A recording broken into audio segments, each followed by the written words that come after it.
What's up, guys? And if my voice sounds a little bit odd, I'm still a bit sick. But I'm here with something I haven't done in a while. I haven't done really since the new ban list dropped. It's a deck profile. As you can read from the title, it's SWORDSOUL Tenyi. No surprise there. I was gonna do this cute little, this is the deck we're doing, but it doesn't really fucking matter because it's in the title. This is one of the decks that I've picked up since Burst of Destiny because I pulled most of the cards through all the openings that I did, because you guys know I went crazy on the set if you've been around. And I figured that since I've got all the cards for it now, may as well best do a deck profile, starting with the main deck, of course, and we'll move the extra deck off to the side over here. So, running 2 copies of Incredible Ecclesia the Virtuous. This is a good card, but it's not necessarily something you're going to want to, you know, open 100% of the time, because there are cards that you can open that would be just as good, if not better, in the exact scenario. And I'm fixing my camera mid-video. How about some live editing? How you guys like that? But yeah, you play 2 copies of Ecclesia. This has some synergies with hand traps, believe it or not, because it tributes for cost, so you can gamma your opponent. I'll probably reiterate that when we get to that inclusion in the deck list, but this basically summons a SWORDSOUL monster, or a, more importantly, in about April, it's going to summon Fallen of Valdez. I'm sure you guys saw the next card, but it's 3 copies of SWORDSOUL of Moye. This is easily the most expensive card in the deck that is of archetype, because technically Ecclesia is not. Nowhere in the name does it say SWORDSOUL, even though it's in the effect. This, you reveal a SWORDSOUL or Worm monster in the hand, which is pretty easy in the deck, considering 50% of the cards in the deck have either SWORDSOUL or a Worm monster somewhere in their card text. This basically, it chain blocks your synchros as well, so you can get free search because the draw card is mandatory. Next we have 3 copies of SWORDSOUL Strategist Long Yuan. This is another thing. This is basically your Chen Ying or your Qixing Long Yuan or your Baron de Fleur activation device. You discard SWORDSOUL or Worm monster, you summon it, and it spawns a token. Also, there's going to be more explanation about the extra deck, but the token prevents you from doing anything but synchro summoning while it's on the field. 3 copies of the normal summon of the deck, SWORDSOUL of Taya.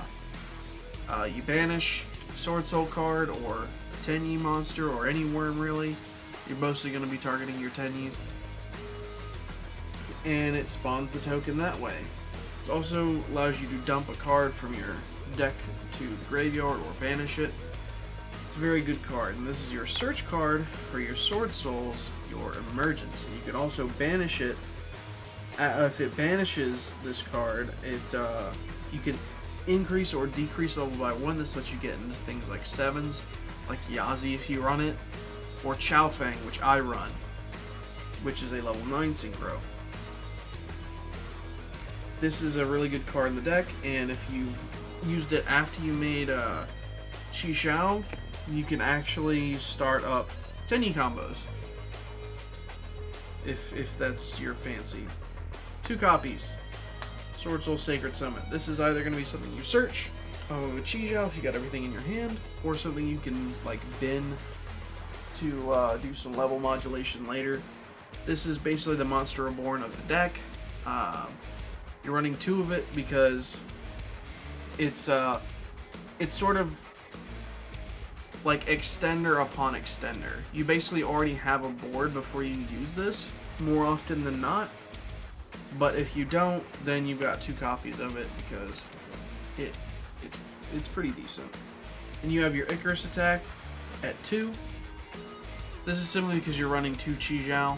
You make 1 each turn. You can search Blackout if you got everything else in your hand, and just destroying 2 things on your opponent's turn. Say if you're going against Phantom Knights and they have goodness, sorry, sick again. And they have Torn Scales and a 3-star, or they have Tour Guide and Graph. On summon, you can Sword Soul Blackout, take one of your monsters out, take both of theirs out, and it stops their combo. They're dead in their tracks, and they have to go to some other form of extension. And those are the Sword Soul cards in the main deck. The next is the Tennies, which you have 3 copies of Tenny Spirit Ashuna. You want this in your opening hand. This is the optimal board setup. This helps you go into a package that I will go into detail with. Basically, you summon him. I'm gonna move these. You summon him. You link him off, and then you banish him, get it hard from the deck, and then you pop off. So basically, he's really good. He's the best starter in the deck to have. If you want to go into that package. Basically, if you're going second, he's an okay starter, but if you're going first, he is the best starter in the deck. 2 copies of Tenny Spirit at Hada. This is a level 1 tuner. Low-level tuners. We like low-level tuners on this channel. Also, you can basically easily turn a level 8 Synchro into a Chow Fang, potentially. You can make a Chow Fang with light with this if you go into Ashuna. If you banish Ashuna, summon this late into the combo. Say you want to guarantee other things, and then if you want to go on top of that to avoid, like if you know your opponent has Ash Blossom, and you don't want them to Ash Blossom your Ashuna on your first turn, you want to wait to go into something, you can. Tenny Spirit Vashida. You run it at 1, it bounces a card whenever it's in the graveyard. You're more often than not dumping that. Speaking of dumping that, 2 copies of Vessel of the Dragon Cycle. If you open this in Ashuna, you have full combo. Or if you open this and you don't have Ashuna, like if you went into something else. This card does wonders for the deck. It sends any worm, and all your monsters are worms, outside of the hand traps. And adds a 10E to hand if you have a non-effect monster on the field, which, if you're using it at the right time in your combo, you do.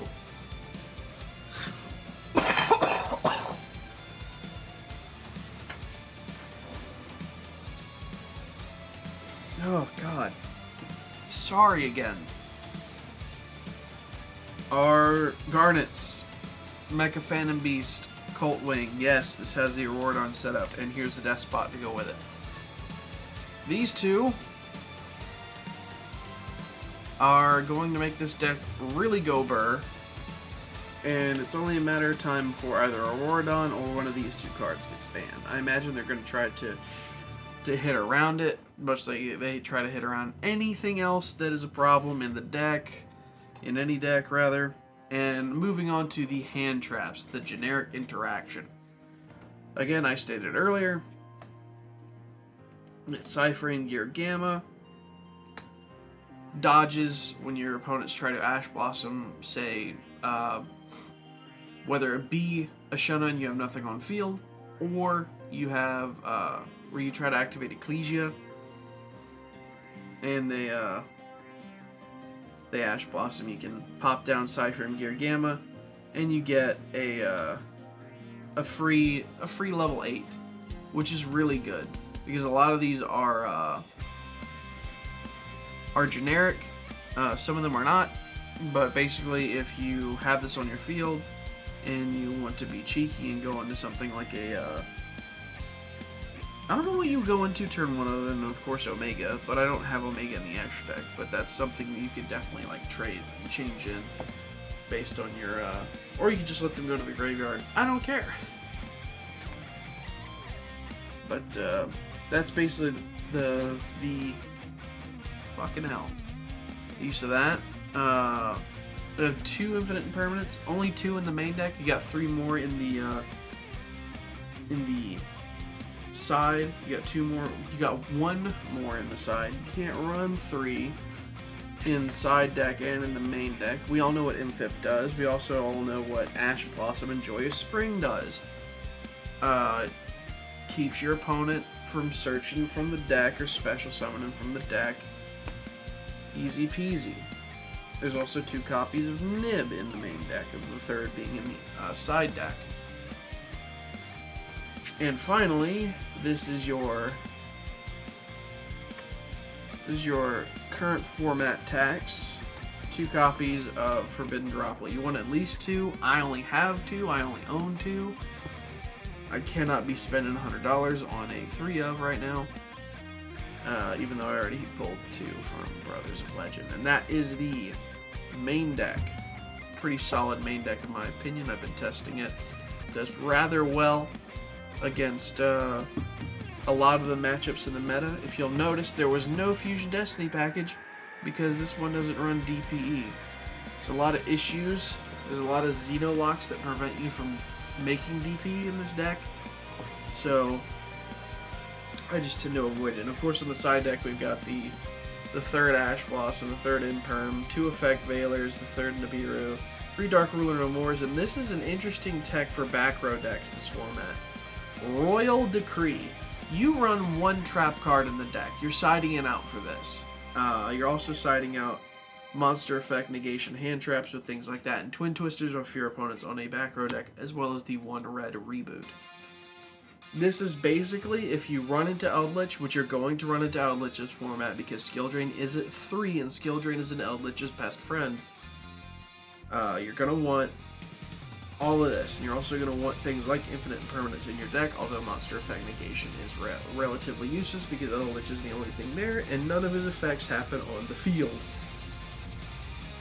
So you side out of your Monster Effect Negation, you add in this stuff, and then you're off to the races yet again. You're able to deal with your opponent, shut them down before they can shut you down. If they attempt to shut you down, you've got Twin Twisters at 3, Royal Decree at 3, and a red reboot just waiting for them to say something not very nice. On to the extra deck. 2 copies of Shijao. This deck can force a grind game very easily, so you want to be able to make this twice, once on the first turn, once on the second. Searches any Sword Soul card, which is it's basically Sword Soul Emergence on a body, and you can chain block this with Long Yuan, or you can chain block it with Moye's Draw a Card effect. It's a very good card in the deck. You also have 1 copy of Sword Soul Supreme Sovereign Shenying. My camera does not want to focus on it proper. I understand. White cards are hard. It gains 100 for every banish, which is going to be a lot of banishing that you do. And it would be destroyed. You can banish 1 card from the graveyard instead. And if a card is banished, you can banish 1 card from your opponent's field and graveyard. So basically, your opponent's going to try to destroy this. You're going to activate its effect to banish, and then because you banished a card, you banish 2 cards from their field. I'm telling you, man, Sword Soul Grand Maju might be a thing later. I'm telling you. I'm telling you. Just play 3 copies of Grand Maju in there and you'll be fine.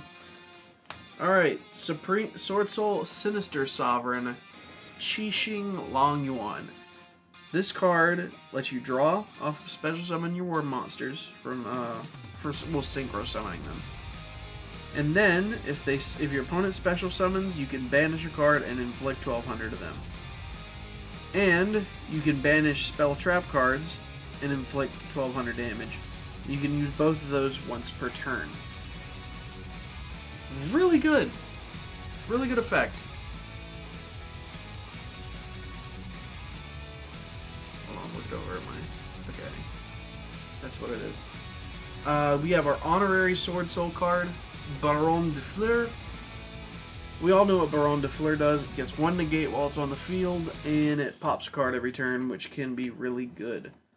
It's good generic disruption, and can be made with anything. Here's Boxia. We all know what Boxia does. For every different attribute you use to make the card, you can bounce that many monsters your opponent controls, or I think it's just card, actually. Yeah, it's just cards, actually. It's even better than I originally transposed.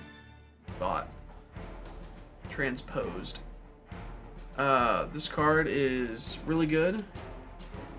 I don't need to tell you that. And then we have Xiaofang, Phantom of the Yangzing. This basically locks your opponent out of card effects of certain attributes based on what you've used, which more often than not, it's going to be something with light or dark, because you know what your opponent's running on game 2. Very rarely will you make this game 1, you'll usually be making it game 2. Then we have our other honorary Sword Soul cards in Warlord Savage Dragon and Draco Berserker of the Tenyi. I don't need to tell you what Warlord Savage Dragon does. You better have made a late monster beforehand, or this card is basically just a 3k beater. Draco Berserker of the Tenyi banishes a card when it activates effect. Optional, of course. And then you can attack into a effect monster, gain a bunch of attack into another effect monster. Very good cards, very good additions to the extra deck. We have our utility cards, Cupid Pitch. This is going to be part of the Auroradon package. Basically, you can either go to 3 and have an easy access to things like Baron to Floor early, or you can make Sinister. Well, no, you can't. Can you? It's just, you can make Chen Ying, but you can't make Sinister Sovereign.